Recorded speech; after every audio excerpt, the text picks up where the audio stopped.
Hello, if anyone is here already. This is my very first Instagram live, so please be gentle. Be gentle with me.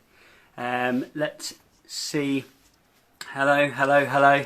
Welcome, people joining for, as we've just said, my very first Instagram live. So slightly nervous time.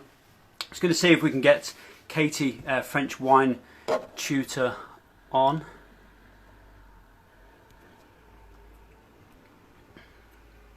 Let's have a look. I've never done this before, so bear with me.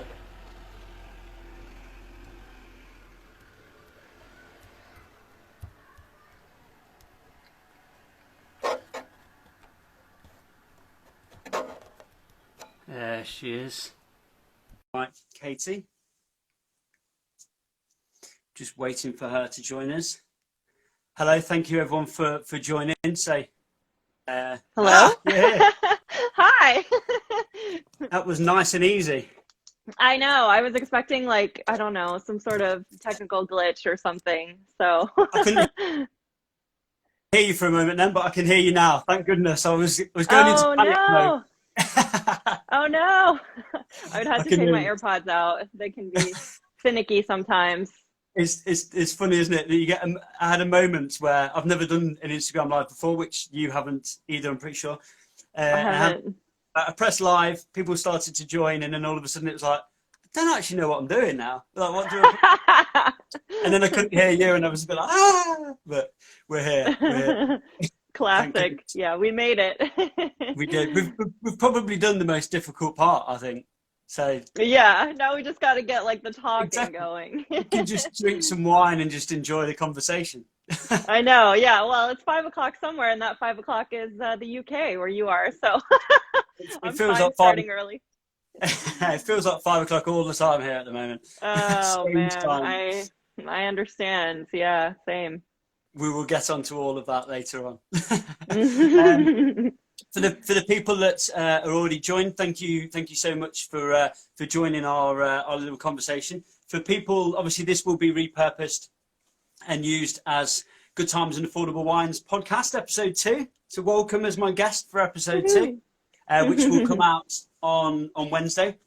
Obviously, the people here now get a sneak preview into what we actually talk about. So even though this is episode 2, this is the very first time, as I've just said, that we're actually recording through Instagram Live. So you're first of something on the podcast. So, well, the first American too, right? Yes, yeah. I'm going to have a lot of firsts for a lot of things, I think, kicking off Definitely. a new podcast. So yeah, we'll maybe just give it a moment just to see if other people are kind of wanting to join. Yeah. I'll let you. Have you got a wine ready? I won't. Don't tell me what it is yet. But... Okay. Yes, it's here. It's sitting right next to me. What color is it? We'll just tease people for now. It's a white wine. It's a white wine. Good choice. Your glassware is way better than mine. I had a glassware incident a couple of weeks ago, so I need to replace it. Oh really? One pound from IKEA. Oh my God! Really? Wow. Okay. No. And I get called out on this all the time. People are like, "That's an IKEA glass, it's a pound." But yeah, I think it looks very similar to quite an expensive glass, so people think maybe I'm a bit posh, but no, I'm not. It kind of looks like a Zalto. It's got that fancy design thing that Zalto has. Yes, I did have one. I did have a few once, but yeah, they all broke. My wife has just joined, and she actually she would testify to that. So. Right, so we've got a few people on, so we let's get started. As I've just said, episode 2 of Good Times and Affordable Wines podcast. It's finally off the ground. I know we've spoken about getting you on for quite a while, so sorry about the wait. No, that's okay. Well, I wanted to get you on because I think you've got a bit of a niche within wine, which we'll kind of come on to a little bit more. But for the people that don't know who you are already, you are, I suppose I know you through being an Instagrammer and a blogger on your website, a wine entertainer and wine educator, generally around French wine. Somebody's calling me. This is how live this is. I'm just cancel that. Dad, if you're watching, I'll call you back after. Embarrassing. So I've lost my trail of thought. Yeah, I think one of the cool things about what you do is if people are ever struggling with a French word, they can just message it to you, and then all of a sudden you get that really cool video of you just kind of sitting in a coffee shop or walking down the street, kind of going, "Oh yeah, it's pronounced blah blah blah," which I can do sometimes. So I mean, I hope I've done you justice in an explanation now. I'll let you tell people what you do as well. Yeah, sure. I mean, it's funny that you mentioned like being in a cafe or walking down the street because I haven't done that in a really long time, in months. It's just been me in my pajamas answering pronunciation requests nowadays because of coronavirus.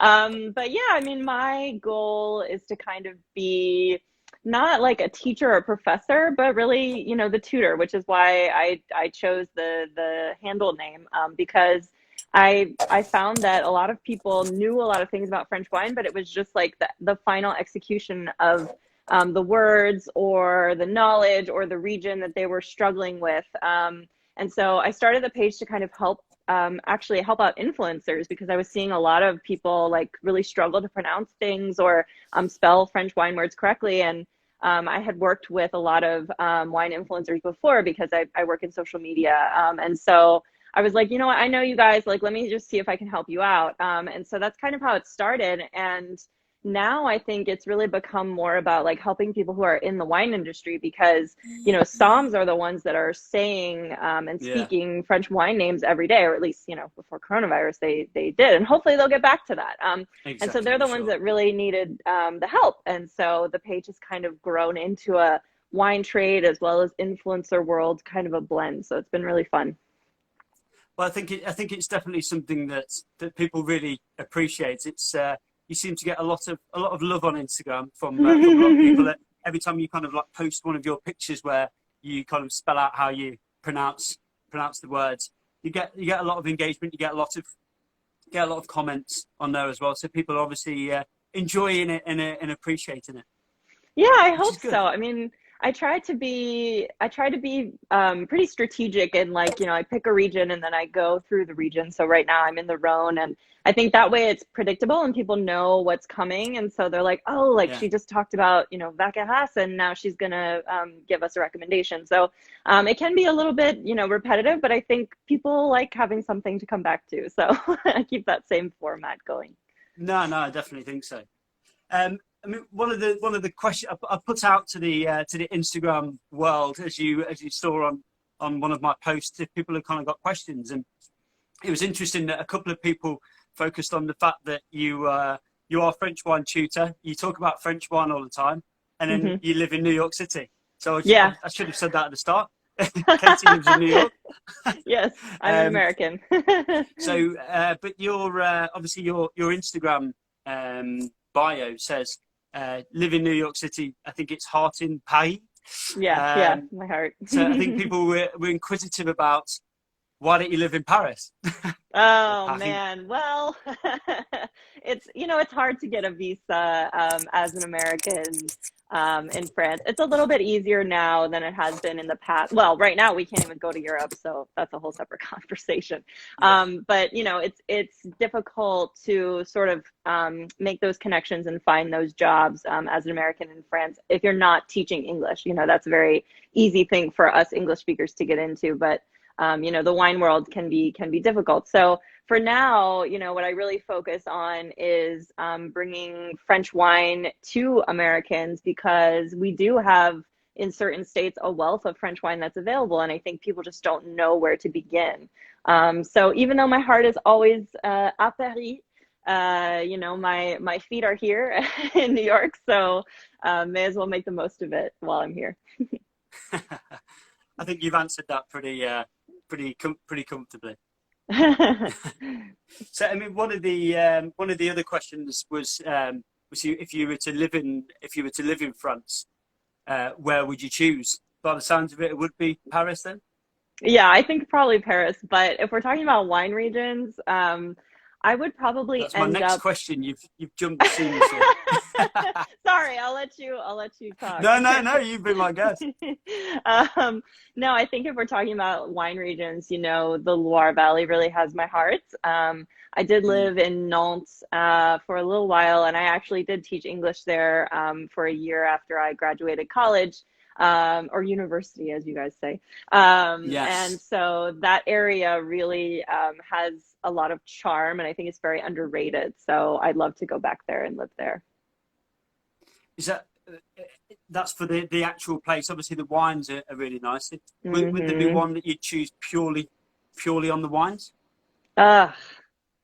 Oh my God. But like all of France has amazing wine. So like how on earth could I possibly choose? If it makes you feel better, that's as tough as the questions get. That's okay, it's all I've gone over straight now. in there. Easier from here.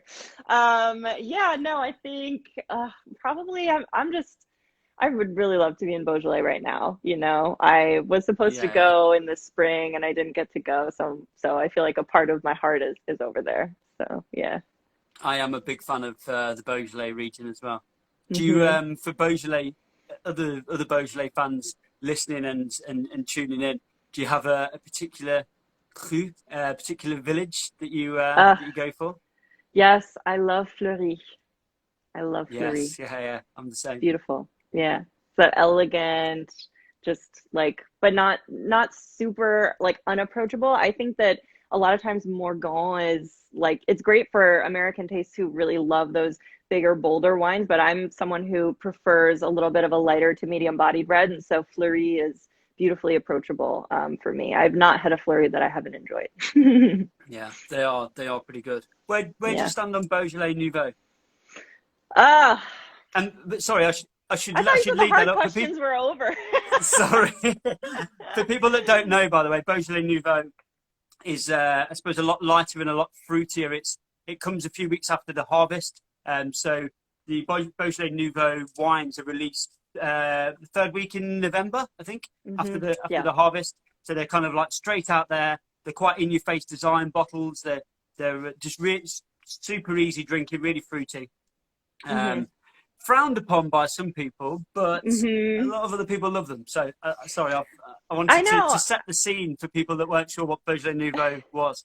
Yeah, I mean, I think Beaujolais Nouveau has kind of a dramatic past, right? Because it was Georges Duboeuf who kind of made it a big thing because he was really good at the marketing of Beaujolais Nouveau and things of this nature. And because he made it so big, the Beaujolais region was able to see a lot of profit that they didn't see before. That being said, a lot of them had to convert their vines and their terroir to only, and their winemaking practices to only make Beaujolais Nouveau. And so it almost wiped out all of the Cru Beaujolais.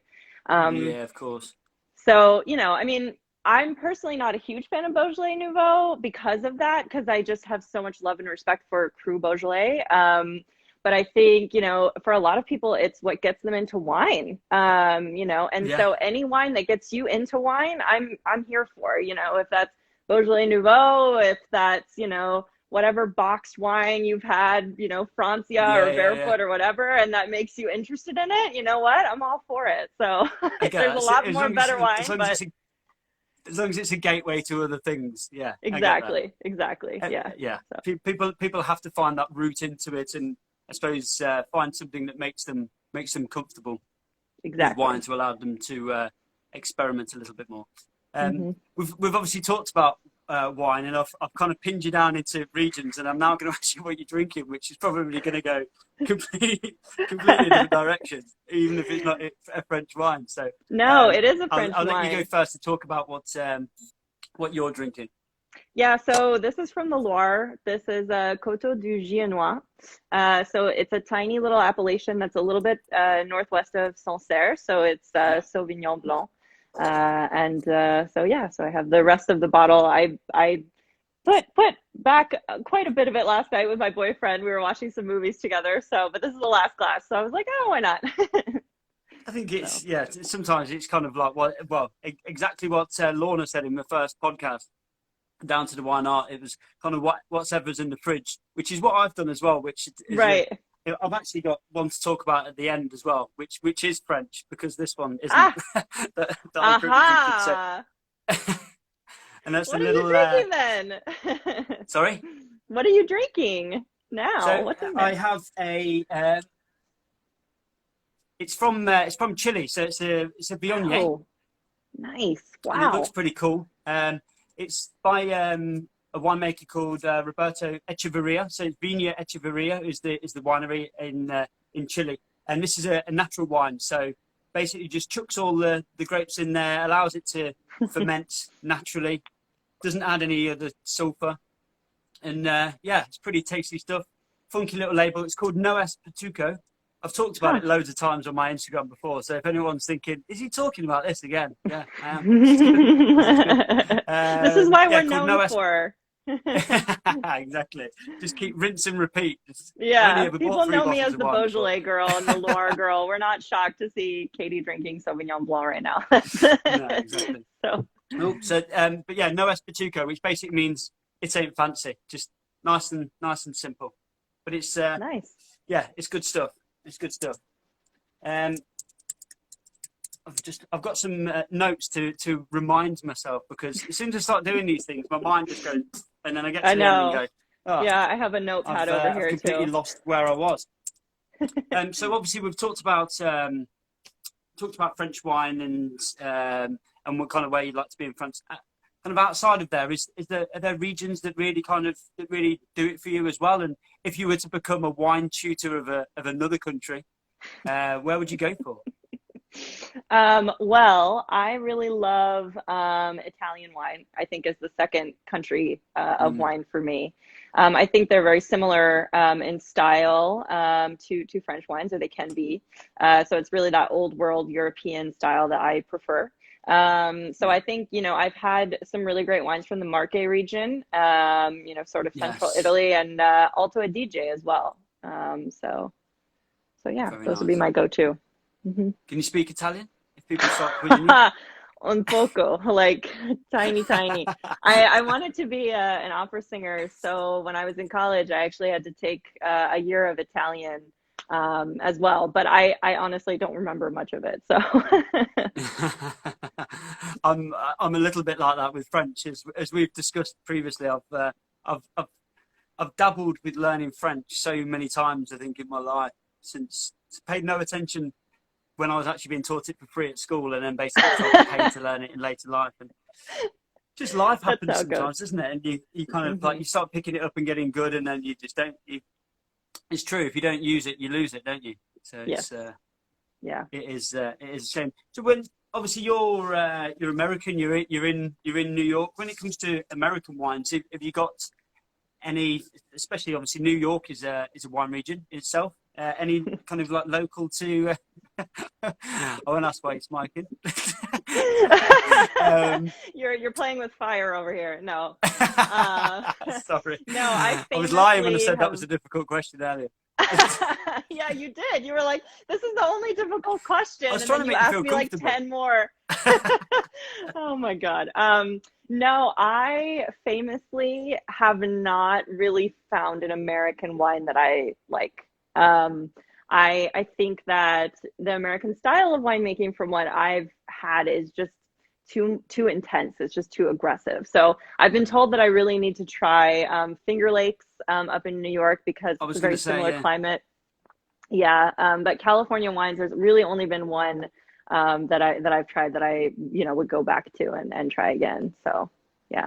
Do you ever get any grief online for not talking about American wines and being? Oh yeah, all the I time, was going to say, all the time. People are like, "Who not Trump is this girl? supporters, She's are un-American." I'm like, "Yeah, I've been un-American basically since birth." My family is super super patriotic, and I'm just like not here for it. But whatever.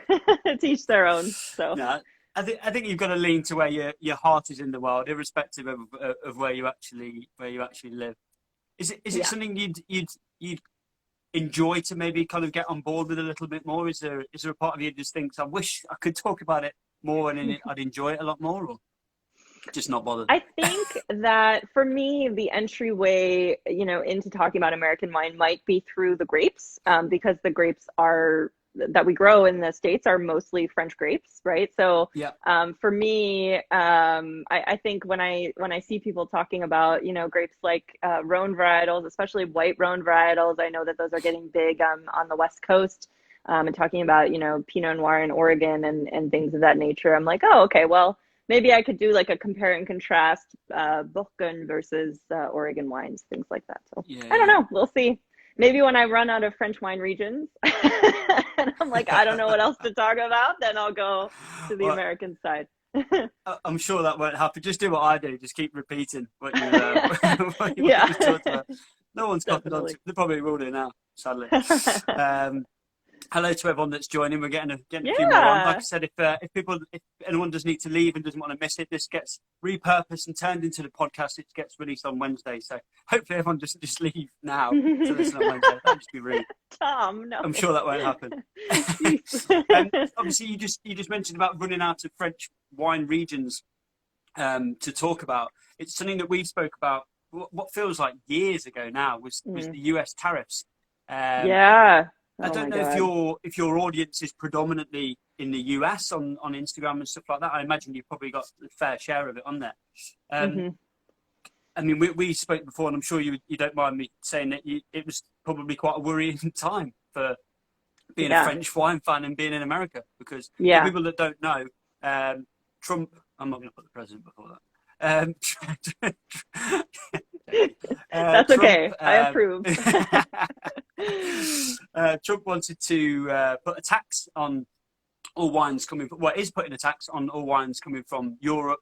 I imagine in a bid to annoy the EU and to boost sales in American wines, which Yeah. obviously puts at risk people that do want to buy French wines, because it basically make them more Yeah. expensive or not Yeah. available. But Yeah. I think it is sad because, and to the point of this podcast is, talking about affordable wines. And that's really something that I go over a lot on my page, because there is already this preconception in the US that the only good French wines you can get are super expensive and you couldn't afford them at all. And, a lot of the wines that I talk about on this page are like $15 or under, like $10 and under sometimes even. Like you can find Cote du Rhone, you can find some really great Beaujolais, on a budget. And so, for me, it was like threatening all of the things that I stand for on my page. I was like, oh, this is personal. Trump is coming after me, yeah. But I think Probably the not the only issue, person that thinks that. oh no, I know that our whole wine community was like up in arms. We were signing all the petitions. There were so many Instagram stories where we were like, save hospitality, save, French Yeah. wine importers. But I think, it's just a lack of understanding, and this, holds with everything else Trump does, about how the industry works, because, importers and distributors, they're all a part of this web. And so it's not just, if you restrict French wine, it also limits, American wine and the other things that they can distribute and the other things that we purchase. And so it also affects, other EU wines as well. So it's just this it could have this big domino effect, which I think is really sad. And it was really beautiful to see, sort of the wine industry all come together, because at first it was just French wines. And then you would see everybody else be like, no, like you can't come after Italian wines. You can't come after German wines. You can't come after American wine importers and all these things. And so that was a good thing that happened from it. But I did read recently that he's trying to like bring it back and push tariffs. So I don't know where exactly that is, but I'll have to look it up. I was just going to ask, because I'm sure that I was listening to something the other day where it talked about that they are going to be still coming in and talking about the possibility of you wouldn't just see a more, for example, with Sancerre, you wouldn't just see a more expensive Sancerre. You probably just see a different village nearby, like a Domaine or something like that, rather than a Sancerre. So it's not just adding on the price. You probably lose those good regions of, well, they're all good in France, but those really popular, those really famous regions, you could probably potentially start to disappear from the market. Right. I think that was really more the concern, is because it would just, the profit would be so much lower that it just would not make sense for French wines to come here at all at a certain point. Like if it continued for a certain period of time, because there's already such low profit margins already with wine that when you strap on another additional tariff, it's like, well, why would we export to the US anymore? We're losing money at this point, you know? So we would lose a lot of the diversity of wines that we currently have. And again, like, you know, the US has been really blessed because there is an incredible amount of French wine that's available on the market. But like I was saying, you just have to look for it. So yeah. Yeah, exactly. Yeah. It's so I'm just looking at some of the questions coming in to save for later on. A bit of a quick fire question round. Oh, we do. And I thought you said the hardest part was over. You were the worst. No, they're all just fun. They're all just fun. Okay, good. I mean, we couldn't probably have a conversation in current times. As I just said, the reason that the US tariffs conversation that we'd had feels so long ago is obviously because of the coronavirus crisis and right.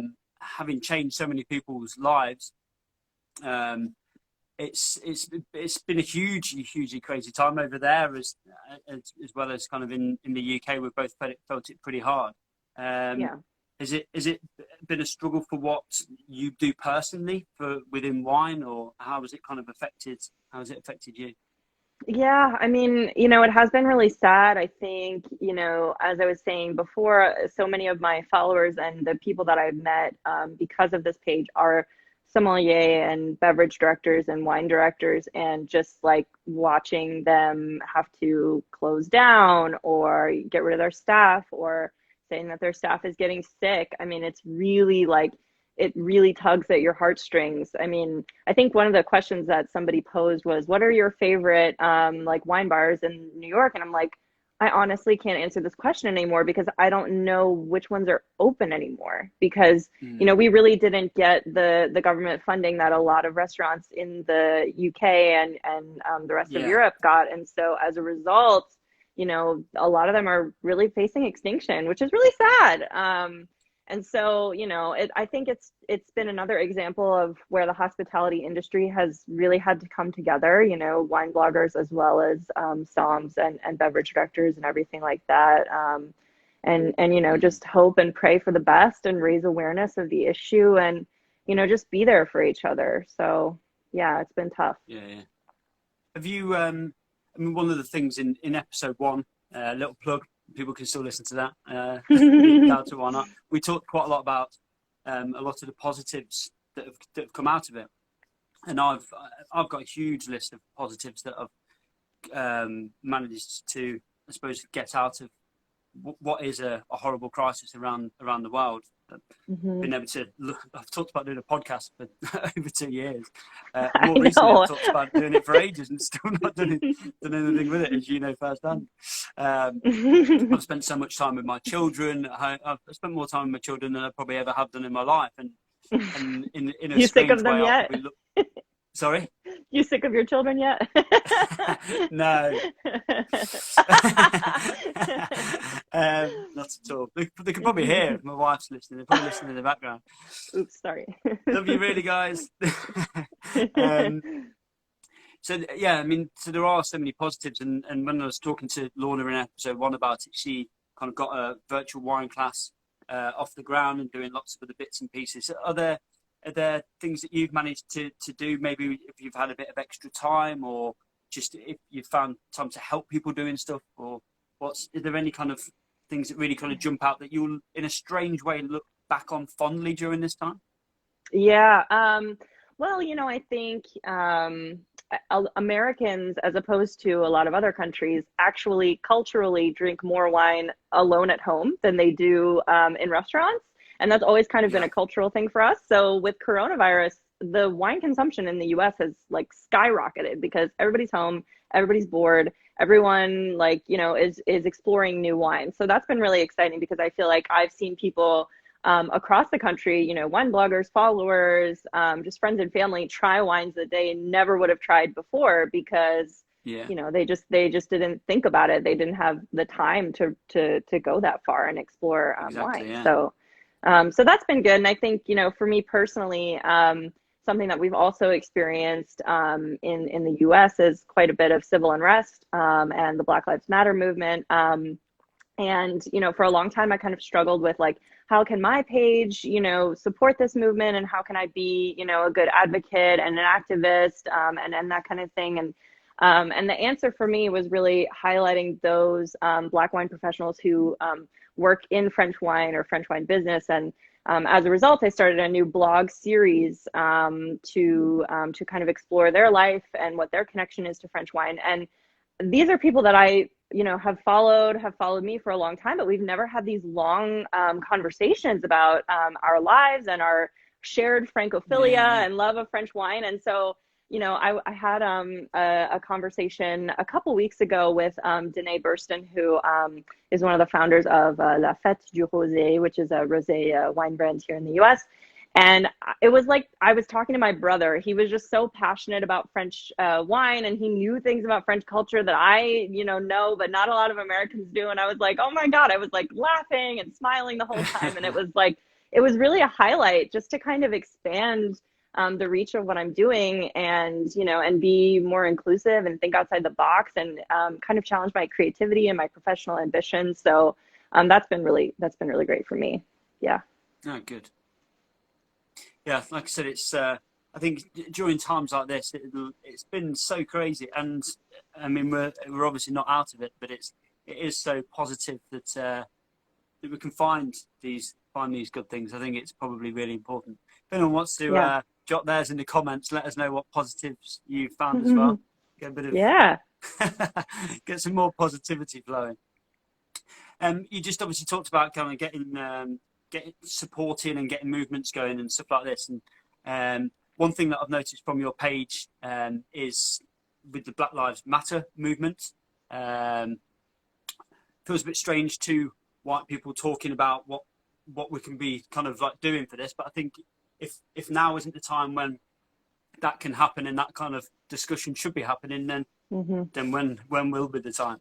But I think it's been great to see from what you've been doing with your account, because it probably is the time when we can't just sit on the sidelines anymore, and we need to speak out for what's right and what's not. So I mean, you've been sharing a lot of content from the Black Lives Matter movement and about the Blackout Tuesday and stuff like that. I don't know if you want to elaborate a little on what you've been doing. No, I mean, I think, you know, especially as Americans, it's just important, like you said, and it's time. And, you know, it might be uncomfortable for us as two white individuals to have these conversations, but that means that that's just an additional impetus that we have to have these conversations, right? And until we get comfortable with saying, like, no, you know, white supremacy is a thing, racial injustice is a thing, these are you know, systemic problems that our societies need to deal with immediately. I think what's been difficult is, you know, since quite a few of my followers are also French, I was getting quite a bit of backlash and saying, oh, no, we don't have racism in France. And I was like, I'm pretty sure that's not the case.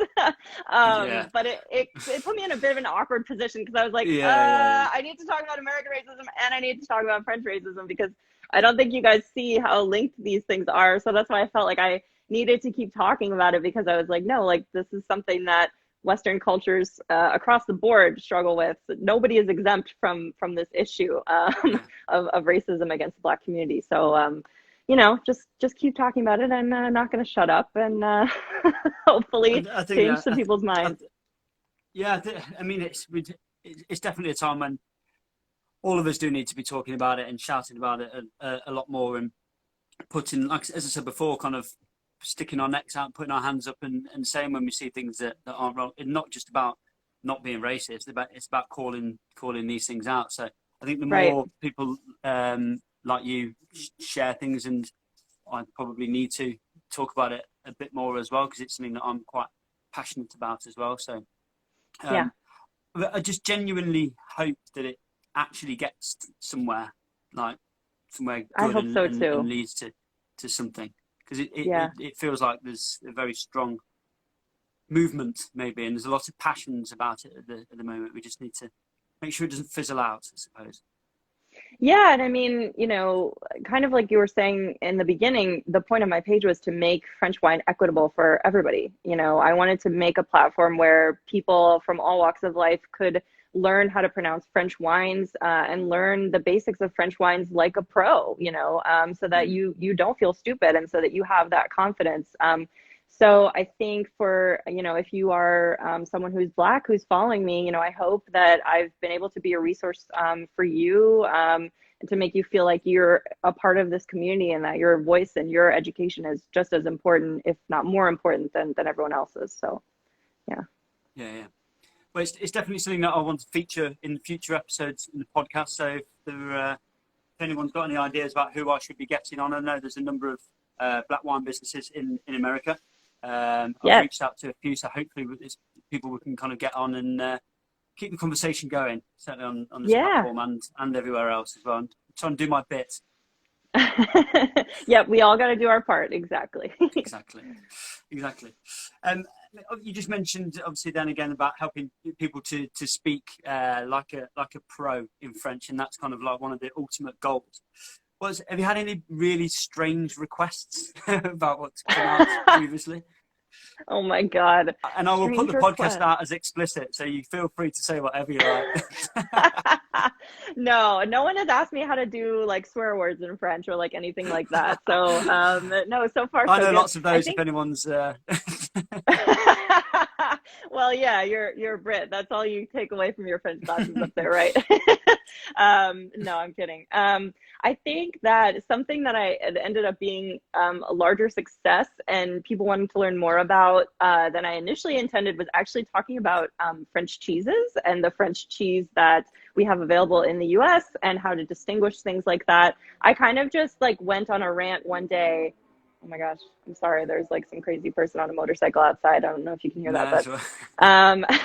I just went on a rant one day about how like so many American brands just like slap French terms on labels and they're not real. And one of my followers was like, "Well, how do you tell if it's real?" And I was like, "Okay, I'm on a mission." So I like went to all these different grocery stores and I was like, "This is how you know it's real," and like, "This is how you pronounce it." And then from there, I actually started getting a lot of requests on like how to pronounce French cheese words, which was pretty random. French cheese tutor. That's got a good ring to it, Yes, actually. French cheese tutor. That would be a very smelly name if you get my drift. But yeah, no, so that was really fun because obviously I love cheese as well. So, Yeah. all about tutoring different parts of French culture, but it was unexpected. You could have So, lots of different offshoots, couldn't you? You could have bread and lots of different parts of French life. I think that's something we're going to see from you in the future. yeah, well, I hope so. I'm trying to expand it, because I think that, and with Bastille Day coming up on Tuesday, I was talking about this the other day, is that there's so many facets of French culture that we have access to and that we learn about, but we don't really learn, the origins or why something is like that. And so we kind of tend to be more towards like, oh, like I'll just throw on a beret and a striped shirt and I look French and I'm drinking a French wine. And it's like, there a beauty of a culture is not in all these cliches, ironically, since that's a French word, Yeah, right? yeah, yeah. And so I think Stereotype there. exactly all the stereotypes. I see them so often.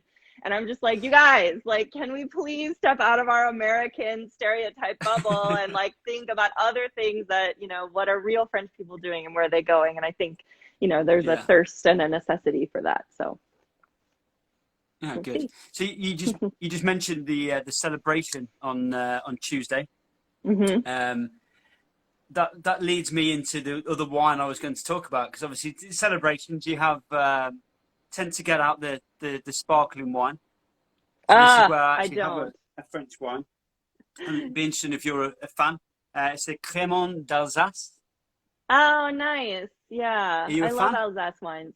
I love Alsace Yes, me wines. too. I am not big on sparkling wines, just my preference. But Yeah. I know people who enjoy Crémant do really like Crémant d'Alsace.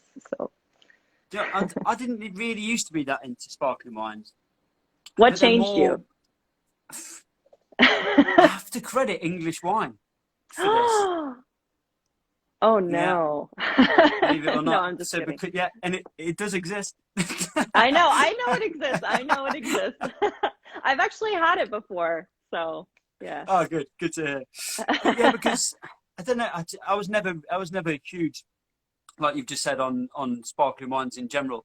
But then the more there's been a lot of UK wineries that kind of reached out and wanted me to try bottles and just kind of like help get promo out. And then on Fridays I do a weekly UK wine competition.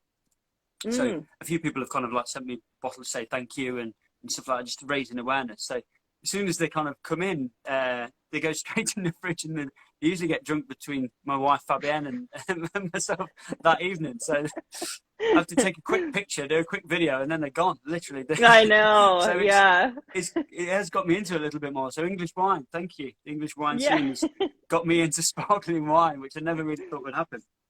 But so this is, we've got a supermarket in the UK called Waitrose. It's a bit fancier than the others. But yeah, they do this, and I think it's £13.50, so very, very reasonable in price, and it's absolutely delicious. So I'll when I release the podcast and this video goes out, I'll detail the wines that we've talked about. So I'll grab the name of yours earlier as well, and I'll put it below in case anyone wants to go out and buy them. Oh yeah, nice. That'd be cool. So I mentioned in our email conversation before about, obviously it's now called Good Times and Affordable Wines podcast, and I like to think we've shared a few good times over the last half an hour or 40 minutes, but onto an affordable wines that you want to recommend as well. I think you've got a couple that you wanted to kind of shout out and tell people about. Yeah, for sure. So for the reds, obviously I'm going back, I feel like a broken record, Beaujolais. But there are many Beaujolais. There are many Beaujolais that kind of stand out from the rest. And one of those for me is Domaine Dupeuble Beaujolais, and I believe you can find it. It's not a cru, it's not Beaujolais Village, it's just Beaujolais. But it's lovely. It's imported by Kermit Lynch, and you can find it pretty much everywhere. I know wine.com has it. Astor Wines in New York has it. Most wine shops carry it on the East Coast, at least. So you can get that for about $20. So that's a really good one. And then I think, I don't remember which one I gave you for my white wine recommendation. Oops. Do you want me to look? Yes. Yes, please. I don't have my computer handy. We're not running a professional operation here, don't worry. Right, well, that makes me feel even more honored that I'm here. That wasn't why you were chosen.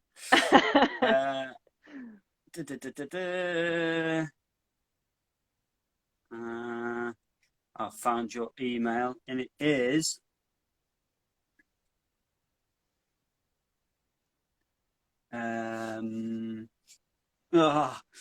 I'm going to have to get the French Wine Tutor to pronounce this.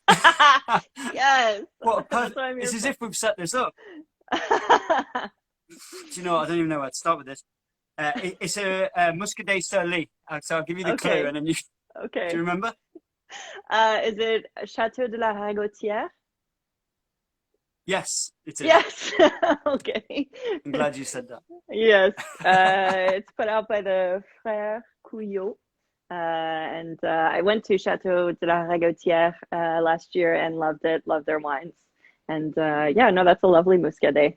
I'm always drinking Muscadet. I actually, here's another bottle I have just hanging around. I always try to have a couple in my house. So is that the bottle, or is that a different bottle? It's a different bottle. Yeah. So where is that one from? So this not one that is one, actually... sorry, the one that you were... Oh. The other one. What region in France was it from, did you say? It's from the Loire. It's from the Loire Valley. It's from the Loire. So it's the western side of the Loire. Yeah. Fantastic. Well, again, I will link those. I'll link those below in case anyone wants to go out and buy them. I'll see if I can find UK stockists for people in the UK. Just send me a message if you're somewhere else in the world. I'm not going to cover every country that might be tuning into the podcast. So just let me know, and I'll try and find one for you. So outside of wine, any other burning passions that you have that tell a story about who you are that people might like to know? Anything else you're big into? No, I have no life. It's just this page. No, I'm just kidding. I really love ballet. So I've actually Cool. been dancing ballet most of my life at this point, and that tracks because that's another thing that the French invented. So, um, so yeah. So before coronavirus, I was dancing pretty regularly, 4 or 5 times a week. But now it's virtual Oh, classes nice. in the space that I have. So, yeah. If my little 3-year-old daughter Darcy is listening, she's huge into ballet. So her ears Oh. would have pricked up then, and she'd have been like, "She's a ballerina." Yeah, She I could absolutely teach loves you, it. Darcy. Oh, there you go. There you go. Cute. Some video lessons I can see coming up. Yeah, exactly. She absolutely loves it. So I mentioned before that I've got some little quick fire questions. Oh Nothing God. too complicated. Just to end on a bit of fun just before we wrap up. So I'll even let you choose a number, so you're responsible for which questions you are. So Oh my God. between 1 and 12. You have 12 quick fire questions? I'm not going to ask all of them. Oh my God. Okay. I don't know. 6? Halfway between. 6. 6 is if you were known for a quote. How cheesy is this? I don't remember writing this one. If you were known for a quote, what would it be? Oh, I crap. apologize about that question. If I were known for a quote, what would it be? Um, wow. I don't know if that's possible to answer in quick fire format. That's a difficult question. Is there a quote that ever springs to your mind?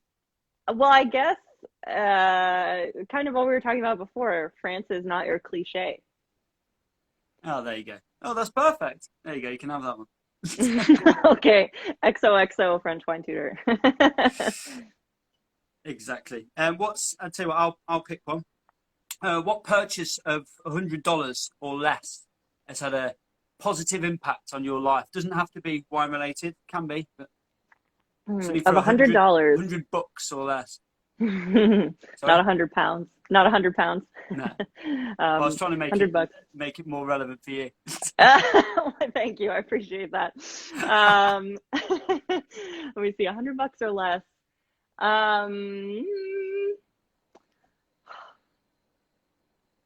I think probably I have a really nice camera light that I'm not using right now because it's daytime. But Like a I have a ring nice light? camera light. Yeah, yeah. And I got it on sale for like 60 bucks or something. Yeah. Nice. So I'm it's looking good. at one right now, so I know how useful they are. Yes, yes, they're pretty great. My wife is a makeup artist as well, so Oh, I bought her one of these, and I think I've maybe used it just as just as much yeah. as she has. Wow. So, thank you, Fabienne. And one last one. I'll let you choose a number again before we say goodbye. Oh, okay. 3?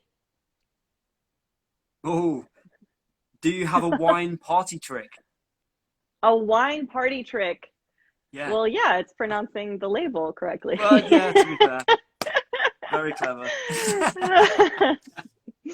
I'm really bad at opening wine, actually. I've lost many a cork, and another reason why I don't drink sparkling wine is because I've had far too many accidents. So Have you ever tried the old Sabrage? Is it that's I right? have Isn't it not. Sabrage? Yeah. I have not. Yeah, that was correct. Yeah. No, I haven't. Have you? Do you know? No, I still keep meaning. There seems to be a big movement of it at the moment of people Yeah. filming on Instagram. I saw the English wine guy. I don't know if he's on, but hello if you are. And the thing was about that big. It was Jesus. have someone's eye out. Well, Honestly. no one else But, has yeah. anything to do, so it's like, why not learn Sabrage? Yeah, very true. Very true. Yeah. Oh, someone's liking the questions. Good. Thank you very much. A cork in the road. Yeah. Yes. Kelly was the first podcast I was on. She beat you to the Oh, punch, of course. Tom. I've listened to it. Yes. Yeah. I really enjoyed it. Had I not Oh. have changed the date, I would have been the first. But Well, I enjoyed Kelly, I'll let talking you to have you that one. both. Well, thank you very much for your time. It's very much thank you. appreciated. Before you go, do you just want to tell people a little bit about where they can find you, or where to go to find out a bit more about you, or anything you've got coming up, a little plug? Yeah, of course. I'm obviously at French Wine Tutor, and you can find me also on my website. I have a website, FrenchWineTutor.com. And Bastille Day is in a couple of days, so I've got some exciting content coming up for that. So, yeah. Good. Well, I look forward to seeing it while I drink the rest of my sparkling wine. As you can see, it was already open, so I'm not sure it's going to last. So I might have to. Yeah, I mean, mine is gone, so there's really. Well, like I said, thank you very much. Very, very greatly appreciated your time. Yeah. It's been really good You fun, too. good times. We've talked about affordable wine, so We did. we've ticked both the boxes. So I'll leave you to go and enjoy the rest of your day. So I was reading a comment and distracted me there. I know. You gotta I've learned a lot from this Instagram live. But I need to get thank used you to for the having breathing. me. No, my pleasure. As I said, Yeah. if anyone's just kind of come in late and not heard the whole conversation, this Instagram live will then become a podcast. It's Good Times and Affordable Wines, episode 2. Which will be out on Wednesday, and you'll no doubt see me talking about it endlessly, shamelessly plugging it across every social platform. Look forward to that. So thank you very much. Yay. Enjoy the rest of your day. You too. Have a good evening. A bientôt. A bientôt. Au revoir. Au revoir.